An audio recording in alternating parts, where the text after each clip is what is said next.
What exactly is Haunted High, and how do you beat it? That is what I will be covering in this video. Let's waste no time and get right to it. This is the game part of Horizon Worlds. If you have an Oculus Quest, chances are you have heard of this. In Haunted High, your goal is to use your flamethrower to burn zits on these moldy blisters called growths. Destroy all the growths and you will pass the wave. The challenge comes by avoiding ghosts roaming in the halls. If a ghost touches you, you will lose a life. If you lose all of your lives, you are sent back to the lobby, where you will return with 1 life once the wave is cleared or reset. If the countdown timer reaches 0, ghosts will enrage, roaming faster. If the enrage timer reaches 0, the wave resets. If everyone on your team loses all their lives, or you've reset 3 times, it's game over. If you clear the 10th wave, you win the game. So I'll give you my tips on how to make it through all 10 waves. The first batch of tips will cover basic rules that aren't provided, but the later tips will be more advanced. Tip number 1. The ghosts follow defined paths. This game is not like Pac-Man, where the ghosts are constantly pursuing you. The projector in the computer room will show you the positions of the ghosts. You'll also notice that the ghost icons will have 3 spikes for eyelashes. This represents their eye direction. If a ghost catches you in their sight, that is when they will start to chase you. In order to get them to stop chasing you, simply just get out of their sight.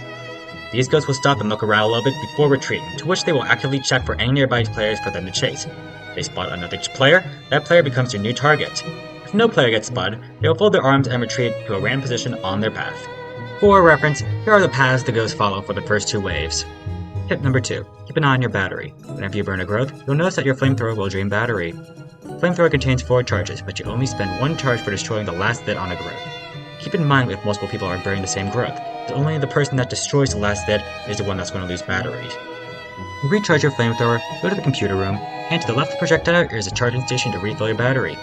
Barriers are introduced in Wave 2, and work like growths. Barriers will go away after a while, but you can burn the 3 zits to destroy it, at the cost of 1 battery cell.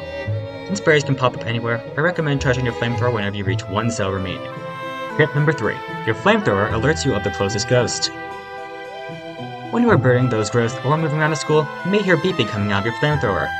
The light on the top left of your device is an indicator of how far the nearest ghost is to you. If the light is off, all ghosts are far from you and you're not in any danger for now.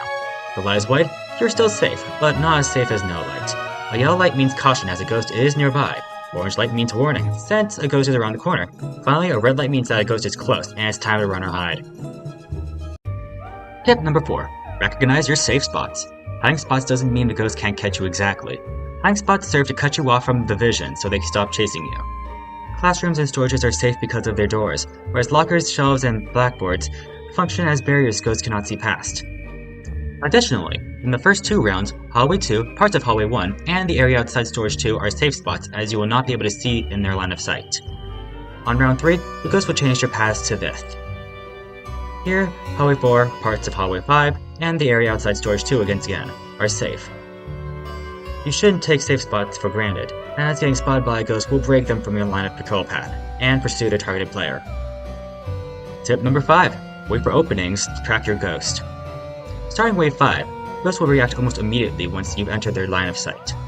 Since the best way to burn ghosts is to not be chased, waiting for ghosts to pass by and following them is a strategy I like to use. By doing this, I eliminate that ghost as a threat and can maximize the time to burn a growth. Keep in mind that some halls are roamed by multiple ghosts, so in those situations, you have to wait for both of them to clear out before burning a growth in that area. For the southern area of the school, keeping an eye out on the charger is crucial, because of how short its patrol path is, giving you a smaller window to burn growths compared to other areas. If you can't hear the ghosts, resort to the light on your flamethrower, wait for it to turn red, and wait for it to turn back orange before you sneak behind its back. Tip number 6. The ghost can now enter classrooms. Once Wave 6 starts, the ghost will change the patrol paths 1 last time. The first 5 waves, you may use the rooms as safe zones, but now you actually need to use provided hiding spots to be safe. However, each ghost will only check 1 room. The ghost checks the principal's office, the hunter checks the science lab, and the charger checks the study room.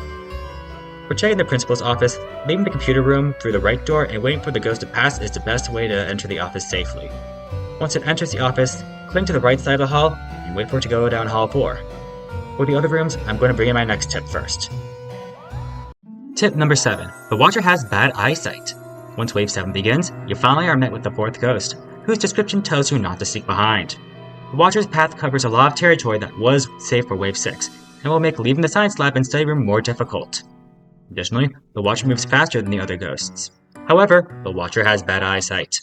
While the Watcher has full 360 vision and cannot see far according to his description, that means you can be on the other end of the hall and it may not notice you. as long as you don't get too close, that is. Since the Watcher stands out on the map due to its icon having 6 legs instead of 3, you will always know where it is when you're in the computer room. If you are trying to leave the science lab, if you don't know where the hunters currently is, hide behind the chalkboard and wait for it to come and enter and leave the room. Then use your tracker to see if it turns yellow after a few seconds. If it stays orange or turns red again, that means the Watcher is outside. In this case, wait a couple more seconds, leave the lab, and return to the computer room. For escaping the study room, the charger is going to alternate which hall it goes down. Use your tracker to see which hallway the charger is coming down. Go next to a wall, and if the light is red, you know where the charger is. Wait for the charger to leave the room once again, and escape through the hall it entered from before. While escaping, use the lockers to dodge the Watcher. Tip number 8. Use your headset to see through the walls.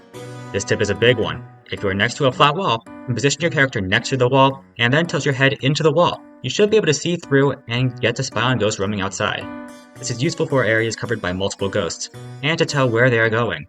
I also use this to tell if a ghost is trying to chase someone or if it has given up. I've also heard that you can use this to dodge ghost eyesight completely, but it's not easy to pull off, and if you fail, you've just lost a life. Tip number 9. When a ghost retreats, it cannot catch players. Each ghost will retreat immediately after catching a player. This means that if a ghost enters a room and attacks someone, it will immediately retreat, even if there are other players in the line of sight. The moment it forms that goo portal on the ground, it has started its retreat phase. During this phase, you can run into it without the danger of risking your life. This is useful when it comes to shaving time, as you can stop hiding once you see it retreat, rather than wait for the light to stop beeping red.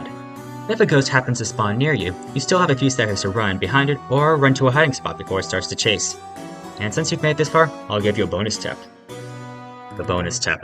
Hearts appear exclusively in single player. If you are in a game by yourself, hearts will eventually appear on the map. Running into a heart replenishes a lost life, to help you make it all the way to the end. By default, when loading a game, you're sent to a public lobby. But if you go into a menu and click on the 3 dots, you're able to create a closed session, where only those you invite can join, allowing you to play the game without multiplayer interference.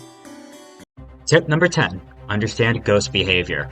Wave 10 brings in the final ghost, known as the Beast, who will enter this room. It is also described as the fastest, strongest, and toys with its prey. Regardless, the Beast has the most complex patrol path in the game.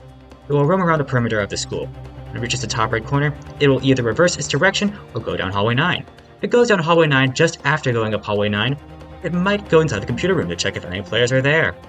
While the Beast may be the fastest ghost, it is also the quickest to retreat. If the ghost spots you and loses its sight, it will immediately go away.